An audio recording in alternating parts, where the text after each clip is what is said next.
Træning er den største gave, du giver dig selv. Hvis vi kan komme ned til roden af, hvad er vores purpose, vores why, hvorfor er træning vigtig for dig og for os alle sammen, men bare lige for det menneske, man nu snakker med, og de selv kan blive tvunget til gennem en samtale og reflektere over det og sætte nogle ord på det, så vil de måske også have mere lyst til at gøre det, hvis de ved, hvad deres grund for at træne er, for eksempel. Forbedre deres mentale og fysiske helbred. Så hvis de ved det, så har de også mere lyst til at sætte en fod foran den anden og gøre det. Så det er ligesom roden af alt. Start med at komme ned til, hvorfor er det vigtigt for dig.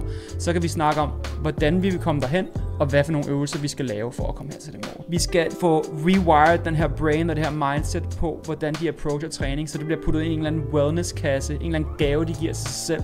Ligesom vi ser på massage og sauna og damper og alle de her ting, vi gør for at forkæle os selv. Træning er den største gave, du kan give til dig selv. Men hvis du gennem mange år har bygget et forhold til træning og kost, som føles som en eller anden pligt, at det er noget, du skal gøre, og du ikke har lyst til det,